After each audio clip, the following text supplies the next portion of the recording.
right, thanks everyone for joining today for a session on youth incarceration and decarceration. We are joined today by Josh Rovner. I hope I'm pronouncing that correctly, from the Sentencing Project. And I'll hand it over to him. Thanks, Josh. Oh, I think you're on mute.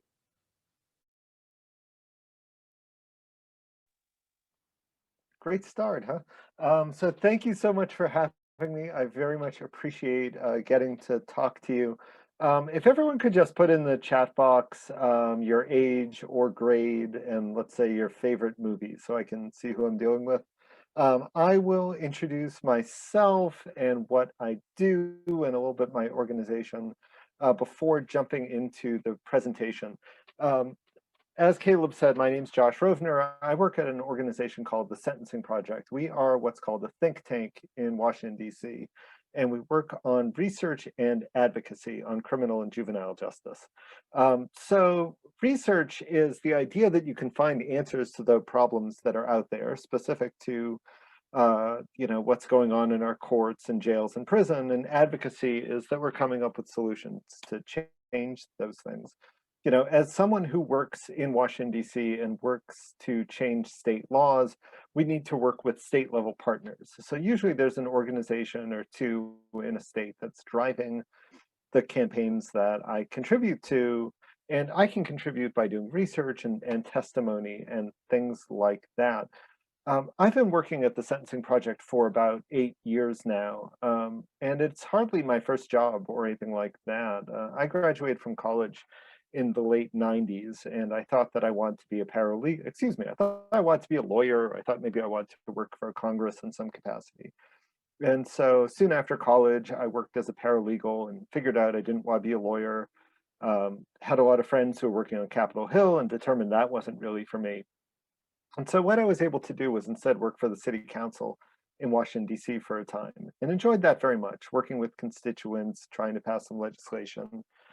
And but I realized that there was so much that I didn't understand on the issues that I was working on. It was a lot of issues about poverty and community development and transportation. So that's why I went to grad school for something called public policy. Public policy is a mix between politics and economics. It's really about finding solutions that hopefully can pass through a state legislature and become law. Having gotten that degree, I worked in advocacy to do a bunch of issues involving child and adolescent well-being, things like tobacco control, access to healthcare, access to comprehensive health education, and where I am now working on juvenile justice issues. The thing that I hope that you take out of this, and I would say this if I was talking to college students, same as talking to high schoolers today, I think you guys are mostly high schoolers, right? Is that you shouldn't really get too focused on a one career path, because you can really find that things move around. I never thought juvenile justice was in the cards for me when I was graduating from college. You heard me say I thought I was going to be a lawyer or work in politics in some capacity. And instead, I'm just floating between those two worlds of politics and policy. And that's where advocacy comes in. So let me load up my slides. I will be sharing, let's see. Caleb, it says that I can't share my screen. Is it possible for me to do so as a host? Yeah, I just made you co-host. Why don't you Okay, try? terrific. Yeah, I think we're getting somewhere. Okay, so I'm gonna turn off my camera so that I'm not shrunk up. Yeah, I guess I'm okay.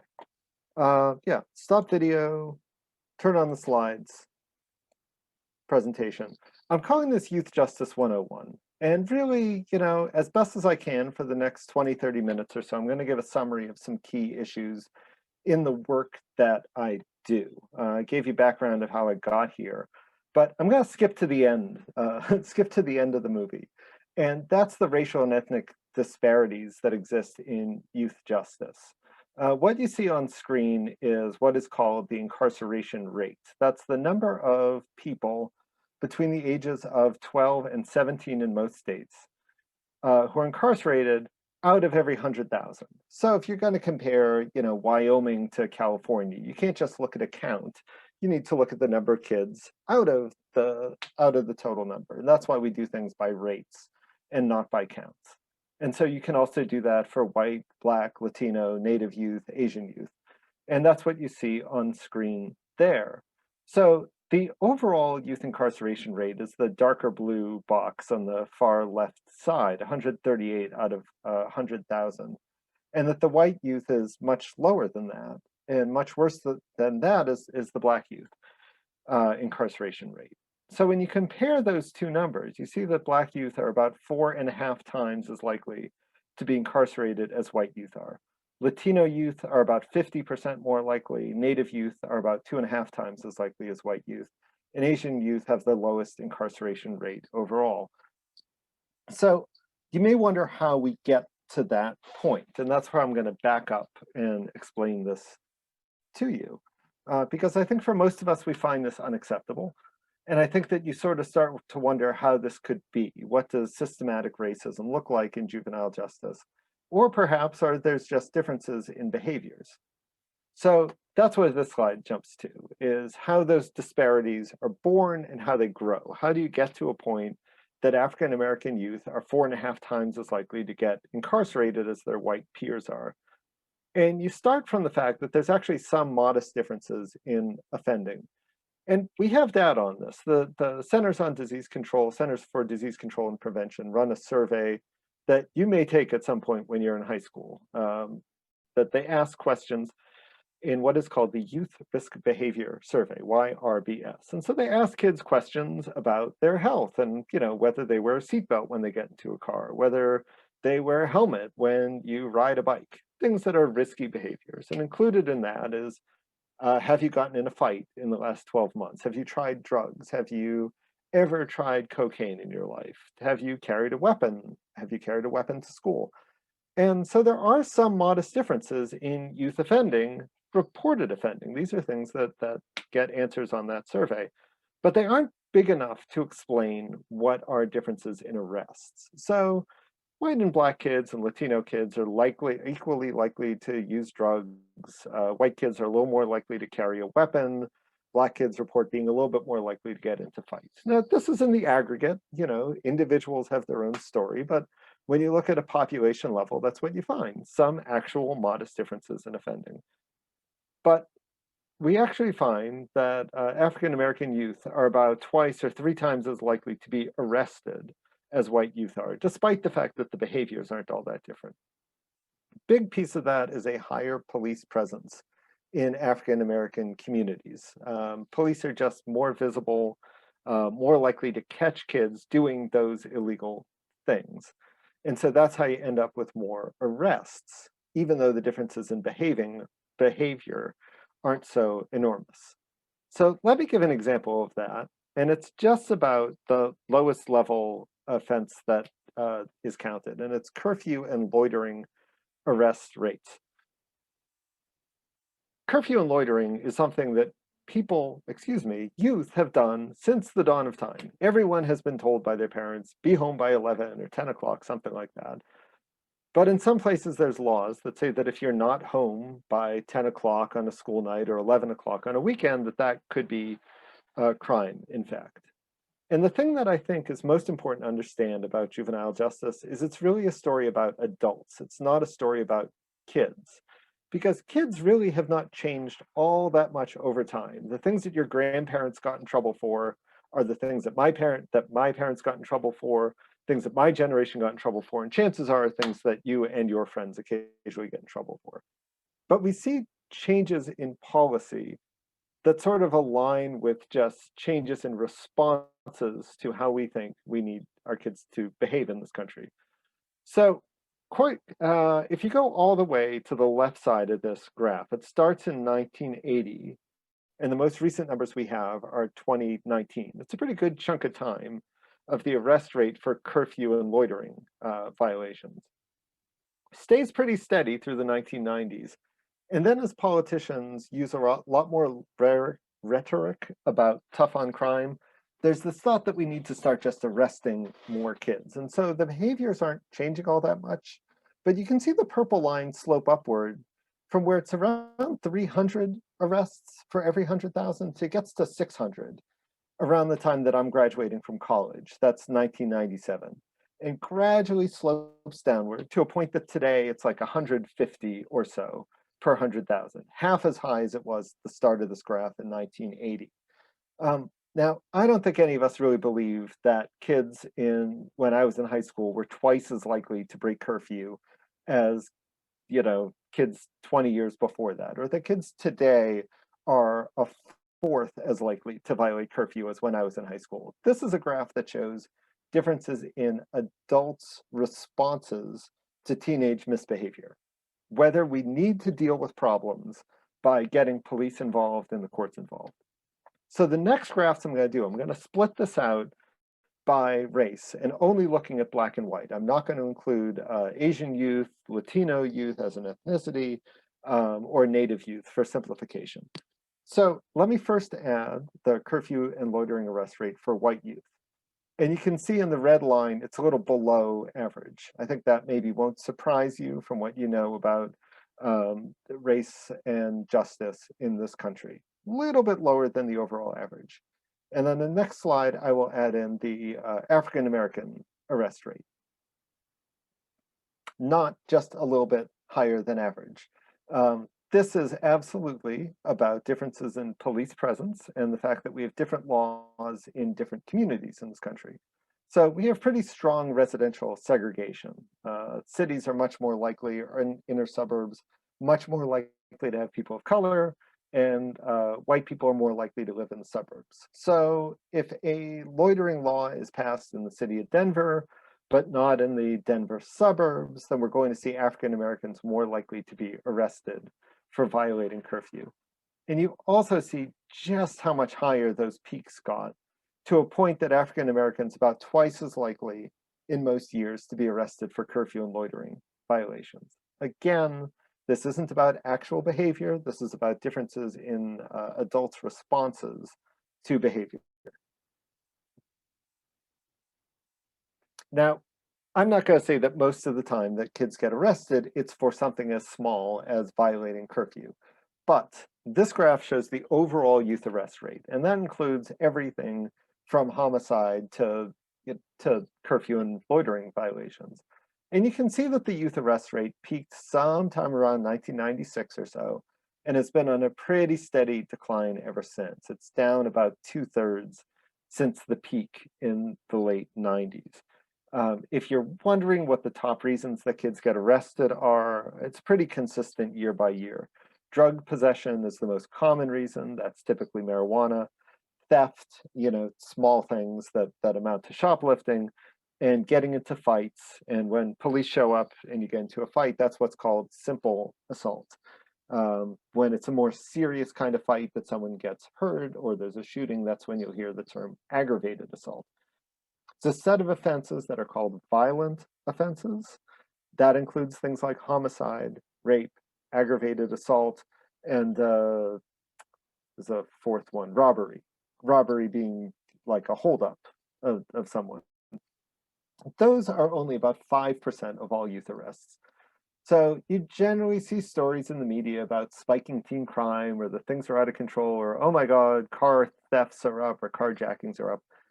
That's not the kids who are showing up in juvenile court. It's overwhelmingly those low-level offenses, things that no one wants to see happen. I mean, I'd be pretty annoyed at my kids if they got arrested for any of the things I've mentioned. I mean, including carjacking, of course, but the things like drug possession, theft, and fights. These are things that teenagers do and generally grow out of. I'm going to turn back to that slide that I had about disparities and how they grow over time. I already went through the first three of these: modest differences in offending, higher police presence in some communities than others, and thus more arrests. There's then a lot of discretion in the juvenile justice system. When you have a kid who's getting arrested for the first time on, say, shoplifting, the police do not have to press charges. They can drive you home to your parents and say, let me tell you what your son did, and the police and your parents can handle it. what we find is that the formal processing of having a prosecutor, who is often called a district attorney, get involved, that's more likely to happen when the youth involved are youth of color. And for white youth, they're more likely to get informal processing, something that doesn't leave a permanent record there. But as you move through the system, the disparities grow at every step. So you have two kids, one of whom, two kids both getting arrested for stealing a car, let's say. A white kid is much more likely to be sent home until his court date, and a black kid is much more likely to be detained before the court date. That's the youth equivalent of jail.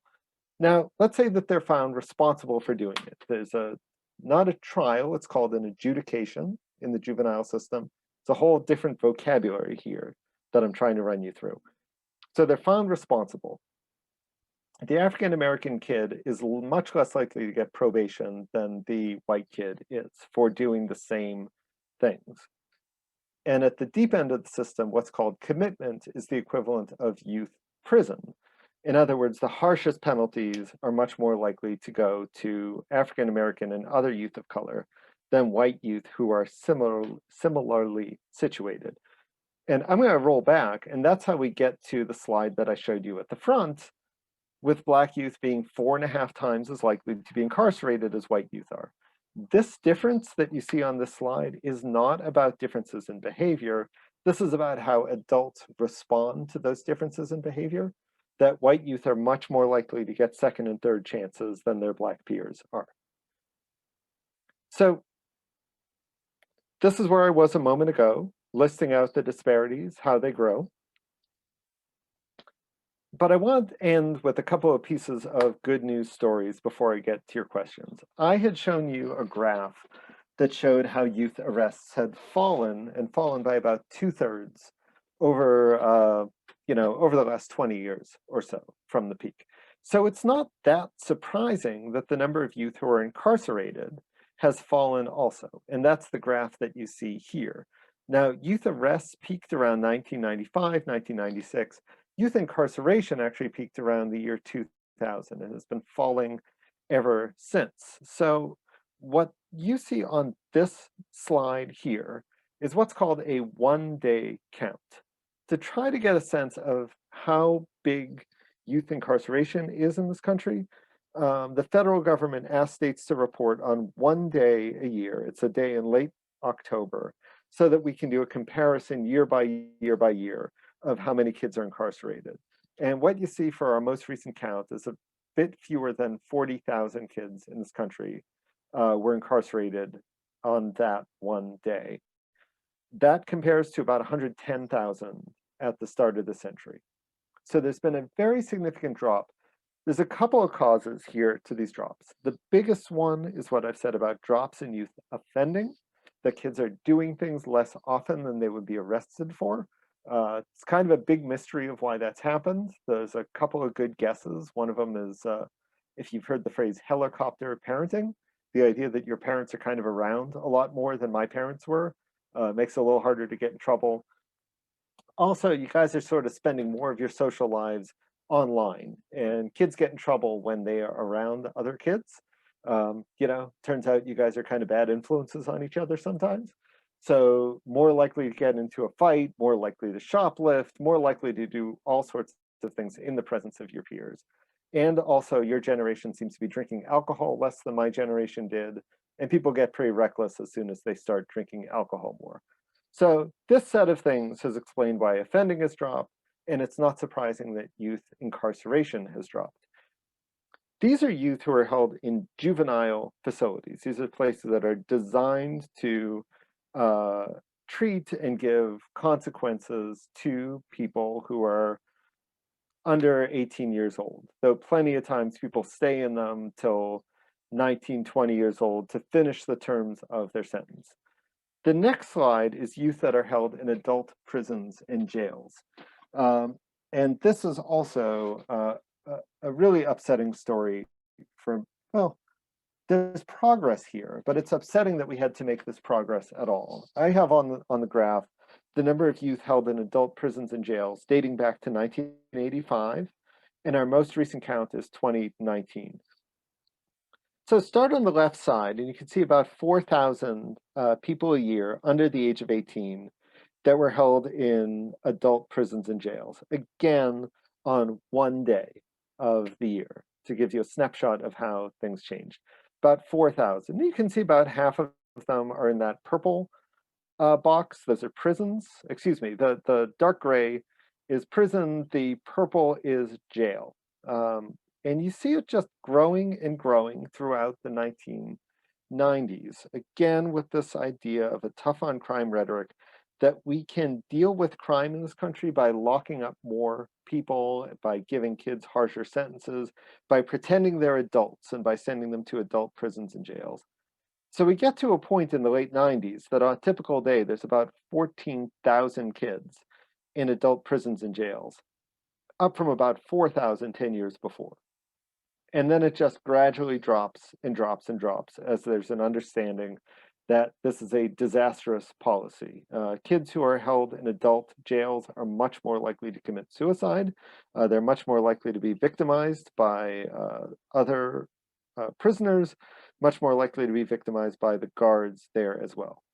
It also is a disaster for public safety because when we treat kids harshly in this way, they are much more likely to reoffend when they leave prison than if they're treated in the juvenile justice system.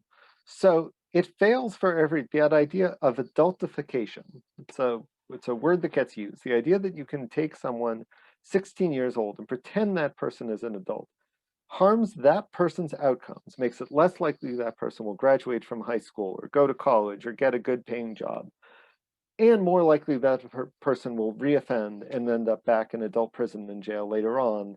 In other words, that they're going to continue committing crimes.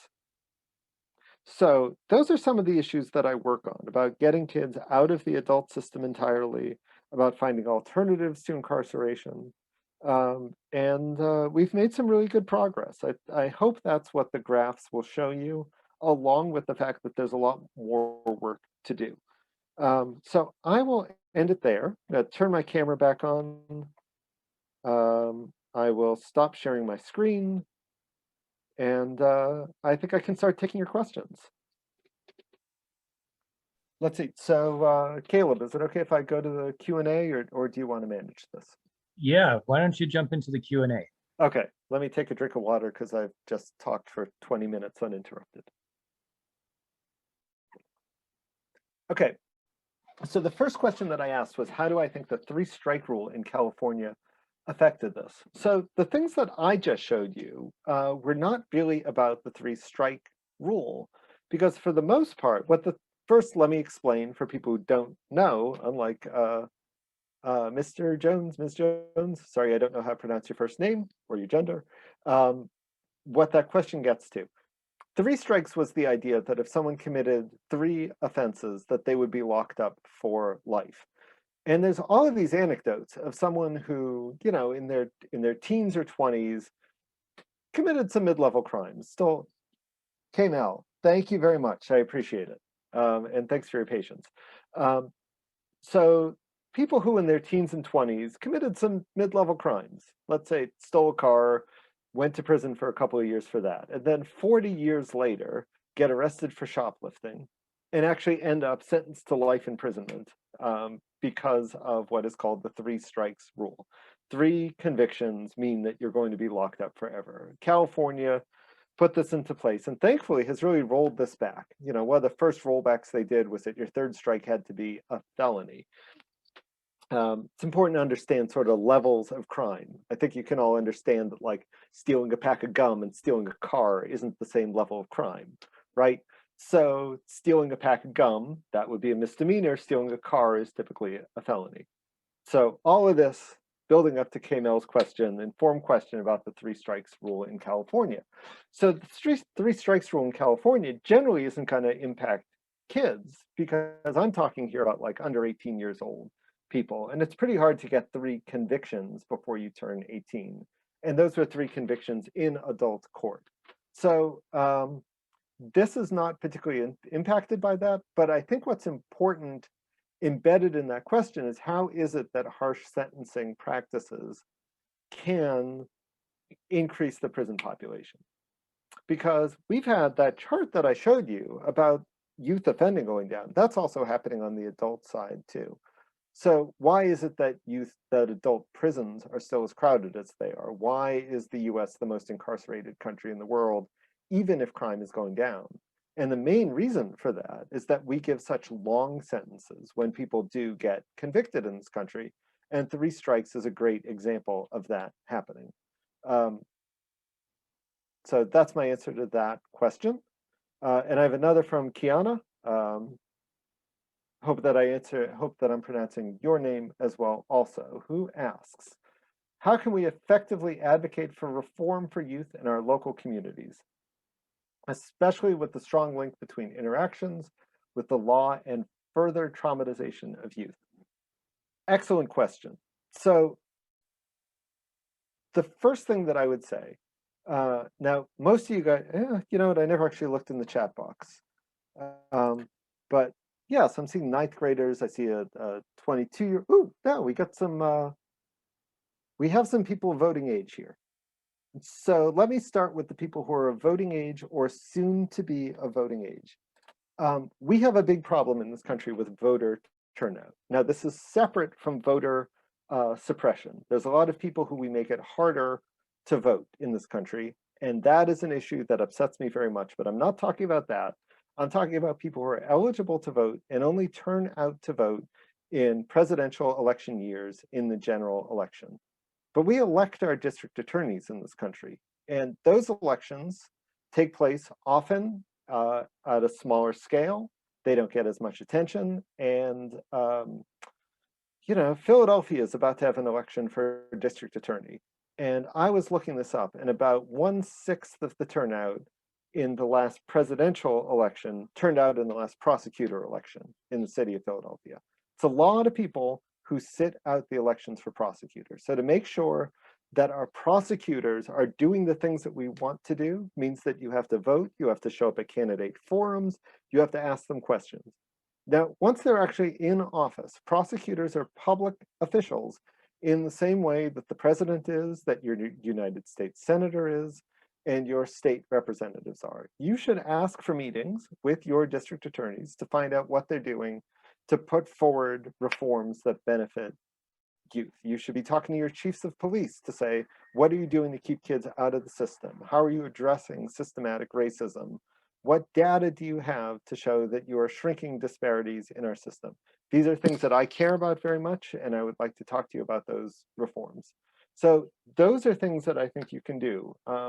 Now, it's kind of scary to talk to elected officials if you've never done that before.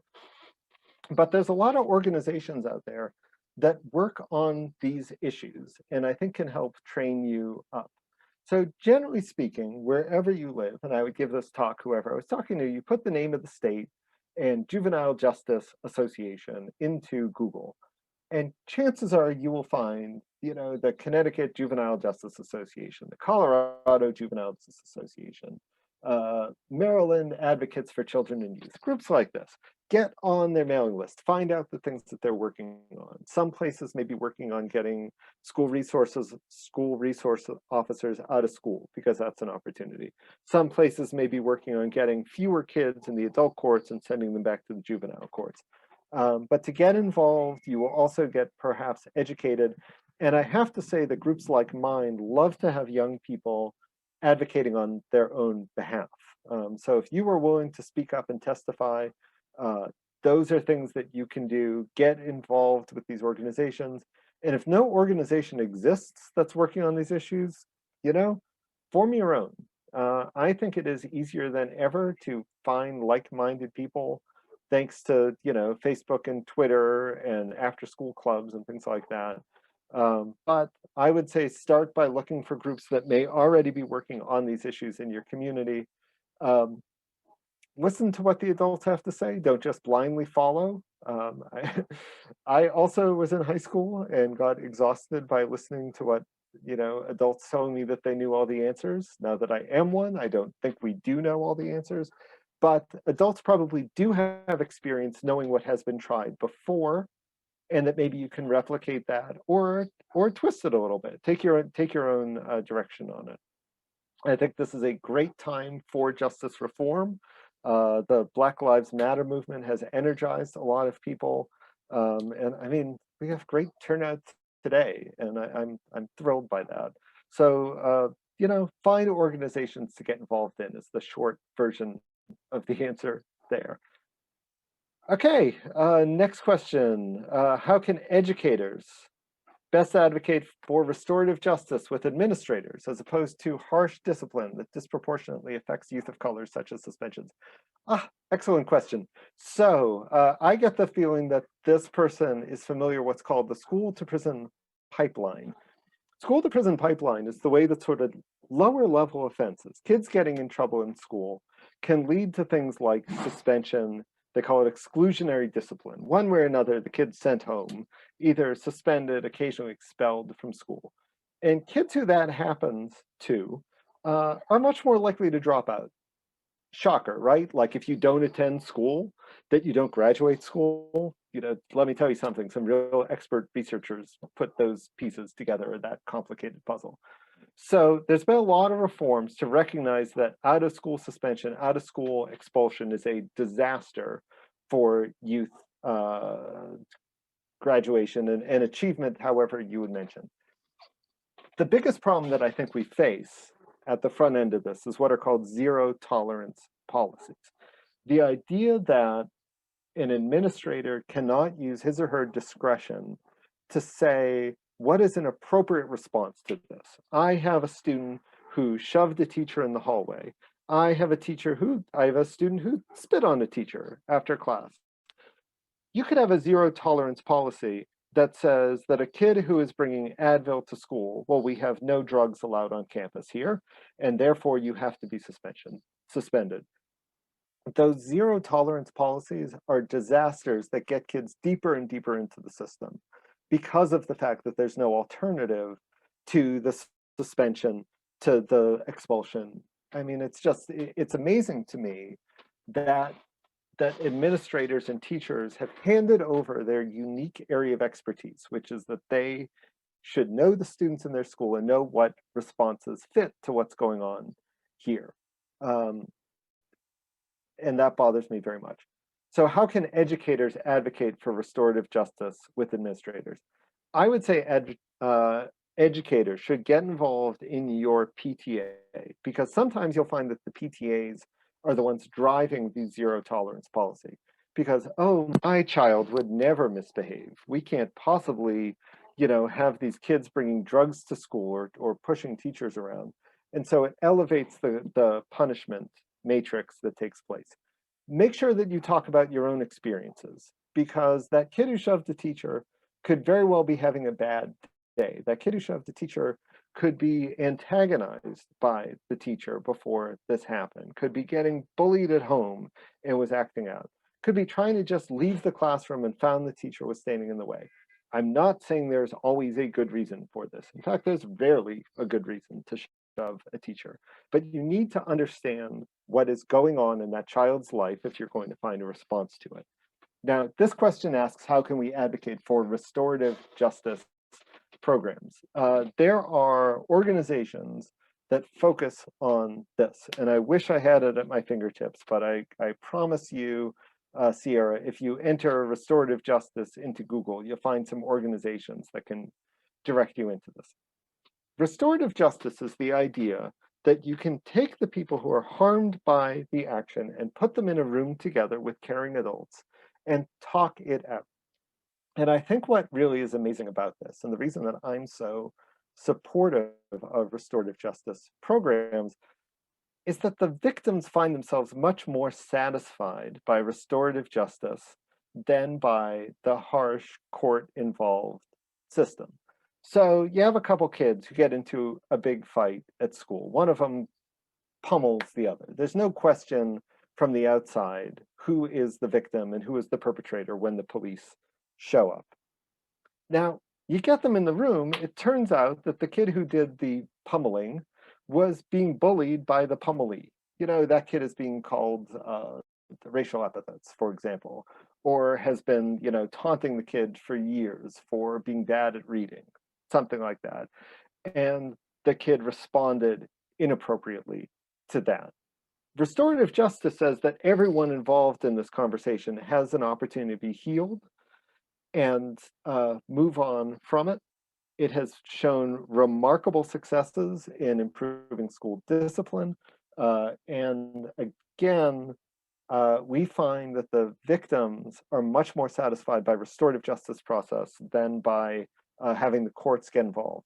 Because when the courts get involved, it's often a secret process. You don't know what happened. All you know is that that kid showed up again in school a week later, and you're like, oh, he probably got a slap on the wrist. So again, restorative justice is a much more successful solution, and I hope I gave Sierra some options for how an educator can advocate for that. It's going to come down to money in many cases. And I think to the extent that you can show that by hiring a restorative justice coordinator on your school grounds is a lot cheaper than bringing in a school resource officer. That's, I think, one of the key things that you can bring to the conversation. Okay, next question from Anonymous. Why are people of color more likely to be incarcerated? Does it have to do with systematic issues within education, occupation, justice system, housing, etc., or just a matter of implicit bias on cops' part? You touched a bit on residential segregation, but I'm wondering why people of color are more likely to be segregated. Yeah, so you're hitting on a lot of things here. You know, there's not a one-to-one thing that causes problems in this country. So, you know, the things that lead someone to get involved in crime in the first place, opportunities for better jobs, their parents having a solid education, the community level of crime. These are things that are totally out of an individual's level of control, and that can lead you into a world of crime. Now, as far as the residential segregation, you know, when I was in high school, and it was a pretty white suburban high school, there was plenty of marijuana in my high school. And what happened, if kids were buying and selling marijuana, it was in some parent's basement, right? But there was no police officer nearby that could possibly have arrested any of this. It was some money changing hands and some, you know, heck, it was probably oregano going into someone's pocket. But there was no police involvement at all. Now, 10 miles away in the city of Boston, a kid who's living in a public housing complex, buying and selling marijuana on a park bench, there could be public housing. There could be public housing police there. There could be city of Boston police there. There's parks police in some city. Much harder to not have those actions witnessed by police than when it's happening in the rec room of a suburban house. So residential segregation is about the fact that our communities are pretty well divided. You know, you can look at most cities and you will find neighborhoods that are dominated by African Americans and neighborhoods that are more likely to have white people in them, and Latino neighborhoods. And, you know, I mean, there's Chinatowns in lots of cities. Where are the police showing up? Well, the police are most likely to show up in the neighborhoods with people of color in them. There is a much higher police budget per capita in the cities than in the suburbs. So as a result, we see a lot more arrests taking place, totally out of proportion to differences in actual offending. And then the implicit bias that happens along the way once people are arrested.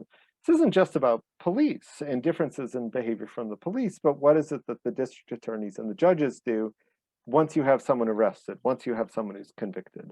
So certainly police play a part of it, residential segregation plays a part of it, opportunities in people's lives play a part of it, and certainly individuals' choices to steal a car or not steal a car.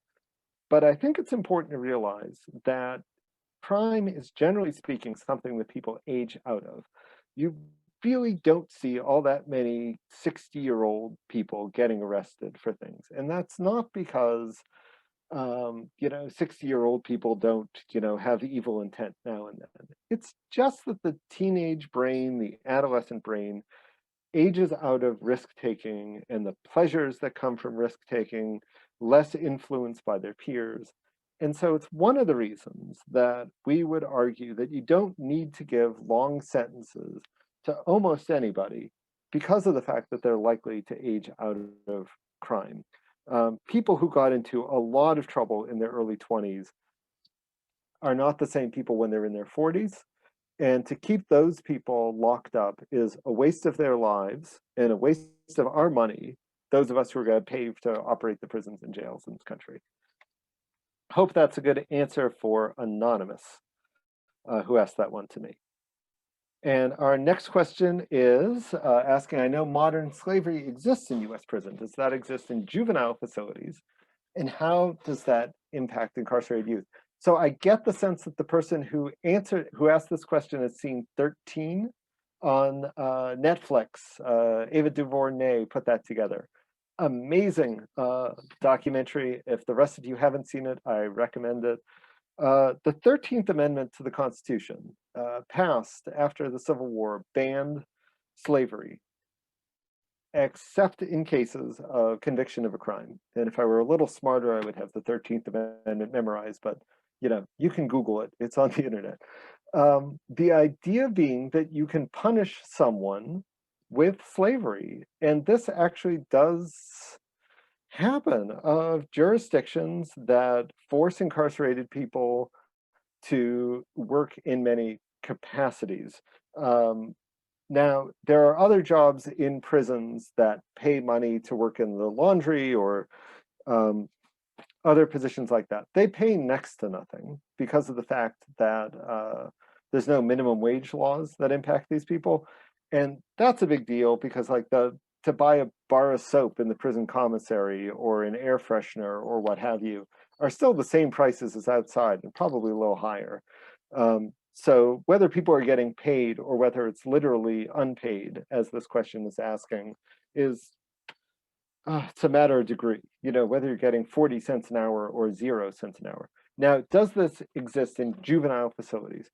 Not really. I think that what you find in youth facilities is that there are some job training programs to give people an opportunity to perhaps learn some skills that they take out of the facility with them.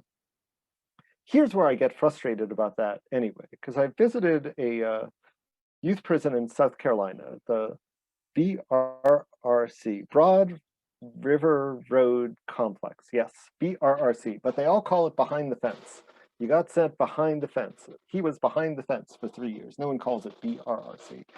And at BRRC, they have a furniture upholstery workshop there so that the kids who are incarcerated there can learn some skills and maybe they can work in furniture upholstery. That's a pretty big industry in South Carolina. But here's what was astonishing to me. There's some real power tools in that place. There's, nail guns and saws and things like that. And the woman running the upholstery workshop, she's like a home ec teacher. She's a 55-year-old woman saying, oh, here's a nice fabric swatch that I think would look nicely over that chair. And there was a security guard in there who was 60 years old and slouched in his chair. Now, these were a bunch of kids who could be trusted with nail guns and minimal supervision. There is no reason why that sort of job training program has to take place behind the fence. We can offer that job training and opportunities to kids, even kids who get into a lot of trouble. And I think that's who's behind the fence in South Carolina. Not always, but I don't want to minimize that. That's not just kids who are first-time marijuana possession or shoplifting. These are kids who stole a lot of cars or shot someone. That's generally speaking who is in these facilities. But kids do grow, and you can teach and you can give counseling and deal with anger management issues and the drug addictions that got them there. And so if the programming that you're willing to give them in the youth facilities can be operated, there's very little that you can do inside a facility that you can also do outside the facility. And offer it to kids who didn't get arrested also, that here's an opportunity that doesn't just have to be limited there. So I know I didn't answer your question, but that question about slavery involving incarcerated youth, I think other people may define it that way. I think using the word slavery is a very specific term, and I would not use it here because I don't think it describes what's happening in these cases. So I hope that answers your question also, Mr. or Ms. Anonymous. Let me jump into the chat box and see if there's anything. Someone gave a nice link for info. Oh, Caleb did it. A link for restorative justice for educators is in the chat box. 13th is for free on YouTube. Much better than having to buy Netflix. And I have a comment from someone about a lot of requests to get school officers, resource officers out of school. My son was involved in a school shooting that was prevented from being a mass shooting because of school resource officer. How do I see those pros and cons balanced? Excellent question. The problem that we have is, let me start that over again. So I think, Susan, you would acknowledge that though that situation that your son is involved in is a mercifully rare circumstance in this country. School shootings make a lot of news, as they should. They are horrifying, and in no way I'm going to minimize the impact on communities, both from the people who actually were shot and that feeling that it gives to everyone involved. But that's generally not the situation happening in school on a typical day. So what school resource officers generally get involved in is school discipline issues. My daughter's middle school has a couple security guards there, and they are out front when I'm dropping her off in the morning. It's a lot of other staff that could be there to greet them, but instead it's someone with a t-shirt that says security on it. Retired Baltimore police detective is at my daughter's school as a school resource officer. So one of the things that we can have school resource officers do is limit the parameters of what they can get involved in. That a school resource officer can have a memorandum of understanding with the school department that the school resource officer will only get involved if there are violations of the law taking place. In other words, things that are discipline problems for the school resource officer just won't get involved in that at all. So I think that provides a balance for a school resource officer to be useful in the circumstance that Susan is talking about and stay out of the way and let the school counselor and the vice principal and the principal deal with it when it's ordinary discipline issues, the kind of things that you typically see on a school day. And I actually see someone who's a high school social worker here, and one of my biggest frustrations, it's a fact that you come across, is that there's more schools in this country with school resource officers than social workers. And I think that's totally out of balance because the social workers are going to be able to deal with the day-to-day problems that kids are actually facing instead of the rare and tragic circumstance of a school shooting that happens, but on a per capita basis is mercifully rare. We also don't see any evidence that school resource officers, that the presence of a school resource officer prevents a school shooting from taking place at all. The story that Susan is telling here, and I don't know the details of it, I certainly know awful things have happened in Colorado, but Columbine had school resource officers. Marjorie Stoneman Douglas in Florida had school resource officers. Fort Hood in Texas is an army base. There were people with guns all over the place that could have disarmed that shooter. The way that we create a safe community is not by having police everywhere. When you look in, comfortable, safe places, they aren't marked by safety, that their safety is not marked by having a visible police presence. It's because people feel comfortable and loved in their lives and supported. And those are things that make for a safe community. It's not the presence of police. Oh, we got a couple more. Explain more about adultification. Thank you. So adultification is a word that means that we're pretending that people who are teenagers are actually adults. That you can pretend that a 15-year-old, when they get in trouble, is an adult. And the law allows us to do this. For the most part in this country, if you're 16 years old and you get arrested, you're going to be tried in the juvenile court system. If you're 17 years old in all but 3 states, you're going to be tried in the juvenile court system. On your 18th birthday, except in Vermont, you'll be tried in the adult system because we've drawn a line there in this country. We've made some exceptions for a set of offenses, or if kids have been arrested before.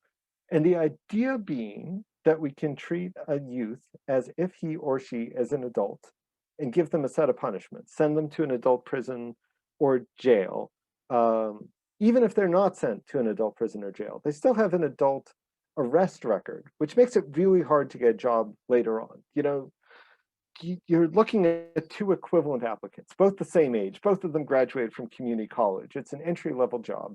One of them was arrested at age 17 for shoplifting, and the other one was not arrested at age 17 for shoplifting.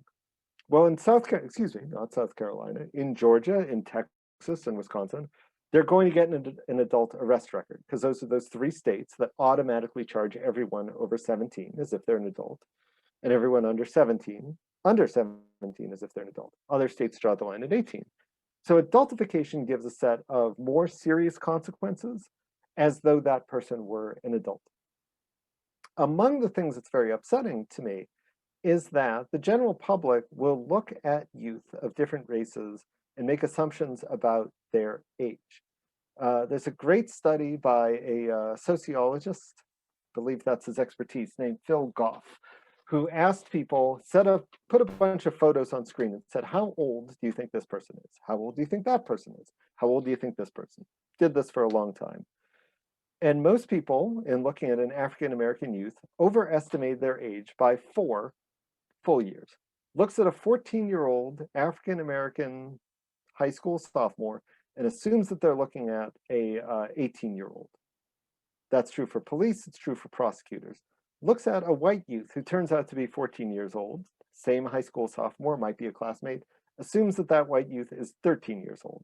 Well, you don't treat a 13-year-old and an 18-year-old the same in the same way that you don't treat a toddler and a 5-year-old the same. It's a different set of responses, how harshly you would take as a response to them. So it's not only about what the laws allow, but how we as individuals respond to people. Because however big they are on the outside, I mean, I'm coaching my daughter's softball team. My daughter is a small 13-year-old, and we have some big 13-year-olds on the team. They all have the same 13-year-old brain, however tall they are, however wide their shoulders are. And that's what we need to be responding to, is the person that's on the inside. I hope that's a good answer to the adultification question. So we got about 5 questions left, and I have 1 question on screen. Before I say goodbye, I will say good things to do to keep in touch with me. My organization is on Facebook and Twitter. We're on Instagram. You can find us all of the ways that you would want to find us. Sentencingproject.org is our website. Our Twitter handle is sentencingproj, like stopping with the J, stopping with the J. I'm also on Twitter, though you'll see me talking about my daughter's softball team along with juvenile justice issues. So I hope you'll follow me there. Yeah, thank you, Caleb, for putting Sentencing Project's website on there. We issue reports on these various issues. Okay, so a couple of questions. What are your thoughts on repurposing SROs to work on improving community relations with police departments, relationship building, building trust? In my mind, this is something could be the focus of the role with better, more extensive training. Yeah, there's no reason that person has to be stationed in a school to have a relationship with students. I mean, when I was in school, we had a police officer, I mean, tiny police department in my town, but the police came every year for like an assembly, and we knew a police officer in town. I think it would be nice if the police were coaching the little league teams and the basketball teams. These are ways that police can improve community relations and trust. It doesn't have to be in the school building, which is a very expensive place for them to spend their time. Next question. Sorry for the quick answers. I just want to get to anything that shows up here. Since there is evidence that neural pruning does not end until around age 25, is there any shift of which you are aware that will move us away from trying those under 25 as adults, continuing incarceration as juveniles until age 25?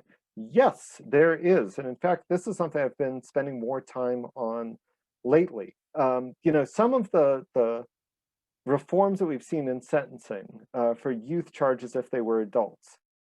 For people who are under 18, we've banned life without parole sentences in half of states and the District of Columbia, and that's continuing to march forward. There was a Supreme Court case recently about that, narrowed it a little bit, but didn't do anything to halt the progress, didn't overturn precedents. I could have made a whole hour just about juvenile life without parole. The point being that those reforms that have stopped at age 18 over the last, let's say 10 years or so, the biggest Supreme Court case happened in 2012. Those are starting to creep upwards. So we have legislation that passed in the District of Columbia that had those same laws that applied to under 18s. Again, people who might have been sentenced to very long terms in prison, apply to people under 25.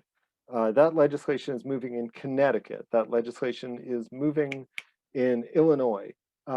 There's a lot of talk about this with an understanding that what you're saying about neural pruning, and the term that gets used is emerging adults. That's kind of a term of art that's been very popular. I kind of prefer the term older adolescents. There's no magical thing that happens on your 18th birthday. And so the idea being that you can have sort of a sliding scale of punishment. And even as we're putting some state, like I gave the example of Vermont, Vermont has raised its age of juvenile court involvement gradually to 21. And Massachusetts and Washington State and a couple other states are exploring this. Connecticut is another exploring it. But you would still want to give graduated punishments. A 20-year-old who's gotten in a lot of trouble over the years deserves a different set of consequences than a 15-year-old arrested for the first time. So I think we can have a sliding scale of consequences, keeping younger adults, emerging adults, older adolescents, whatever term you prefer, in the juvenile system for the reasons that you say.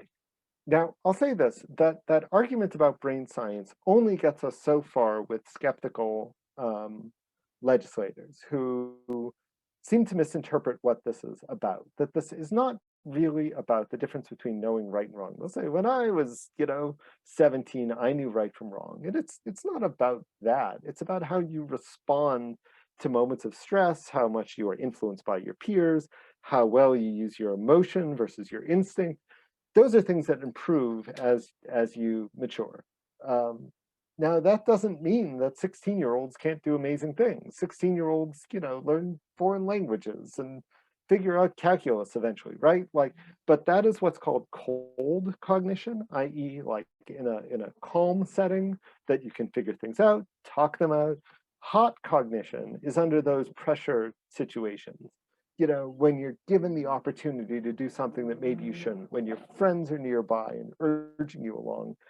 And that's where we see that young adults' brains are so much more similar to teenagers' brains than was previously understood. And that's been something we've made real progress on, but still have a long way to go. So that's my answer to that. And I think I'd like to leave off there. I've given you some contact information. And I'm just, you know what, don't hesitate to email me. Let me change my username to, can I change my username? Here we go, rename. So I am putting my email address in the box. There we go, J Rovner, J for Josh, Rovner is my last name, at sentencingproject.org. I can't promise you I'll write back later that day, but I usually get back to people pretty quick.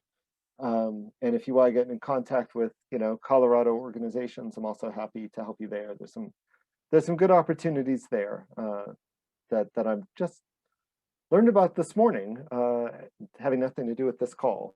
But I may have some answers for you later on. All right. Thank you so much, Josh, for your presentation and talk. And thank you, everyone, for joining us today.